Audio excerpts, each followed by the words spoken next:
Bienvenue à cette revue des marchés boursiers Cachemire du mercredi 21 mai 2025. Ça avait bien été, ça avait bien commencé la journée, on était dans le vert, notamment du côté du Nasdaq, mais par la suite, là, ça s'est gâté aujourd'hui on a terminé dans le rouge. Le TSX, 216 points à la baisse, 25 839. Le Dow Jones, 816 points, 41 860. Le S&P 500, 95 points, 5 844. Le Nasdaq, 270 points de baisse, 18 872. Le pétrole, 46 cents en baisse. Le baril de pétrole WTI, 61,57 US. Le Bitcoin est une valeur refuge. En tout cas, elle l'est aujourd'hui. Le Bitcoin est allé chercher les 109 600, a battu son record de tous les temps qui était 109 000. Dépendant quand on le voyait, là, on avait battu le record la dernière fois, mais 109 000, et là, on l'a battu.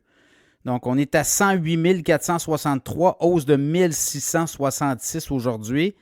L'or a gagné 2,70 $, 3316,20.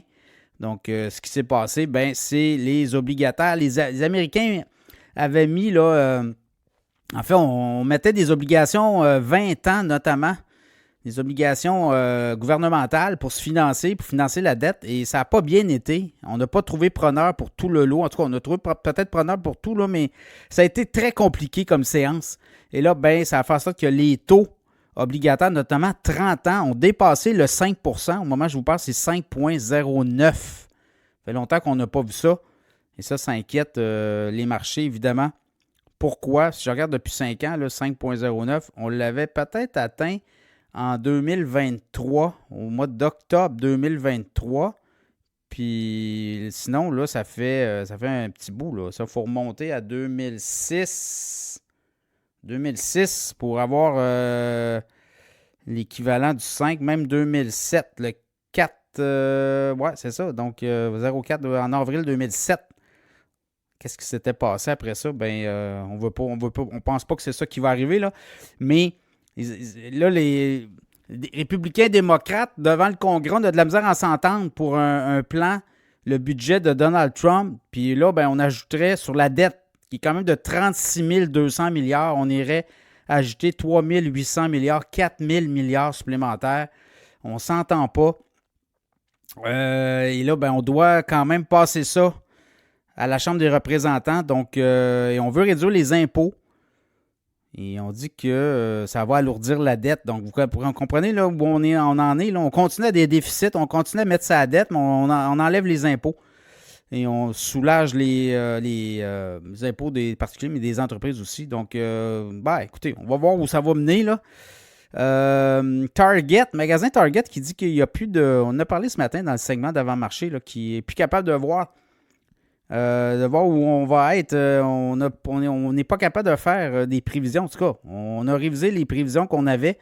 On dit que ça va être difficile de voir avec tout le brouillard qu'il y a. Donc, le titre de Target a baissé de 5,2 %.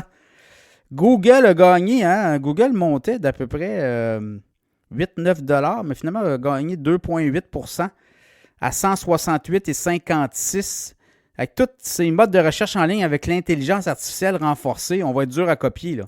Donc, ça va être quelque chose. Donc, même la traduction en simultané qui va être offerte chez Google. Donc, on parle en français, on peut le traduire en toutes les langues que vous voulez, directement. Là, que vous parlez avec quelqu'un en ligne et il y a un filtre qui traduit dans votre langue, dans la personne vous parle. Donc, on avance très vite du côté de l'intelligence artificielle chez Google. Le titre a monté et ça peut être vraiment un game changer, là.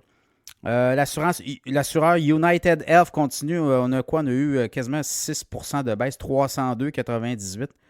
Tesla finit dans le rouge. En fait, tous les technos ont pas mal fini dans le rouge à part Google.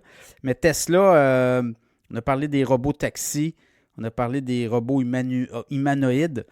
On parle aussi des nouveaux modèles de voitures. On s'en va vers la conduite autonome. Donc, Tesla était quand même un gagnant dans la journée, mais après ça, ça s'est rétabli. Donc, voilà, ça fait le tour. Demain, on espère qu'on va être capable de peut-être s'entendre là, sur un plan budgétaire. Ça brasse tout le temps quand c'est des plans budgétaires, surtout la décote de vendredi. Là. Ça amène beaucoup de friction. Le VIX, l'indice de la peur, là, l'indice qui mesure les ventes puis Voyez-vous, là, l'indice VIX est remonté à 80. Il était à 18. Puis même pendant le dernier jour, il était à 17. Là, il est rendu à 20, 21. Au mois d'avril, quand ça a brassé beaucoup, là, il est monté à 52. Je ne sais pas qu'on est rendu là, mais il va être à surveiller aussi. Donc voilà, demain, un autre jour. Espérons que ça sera plus positif.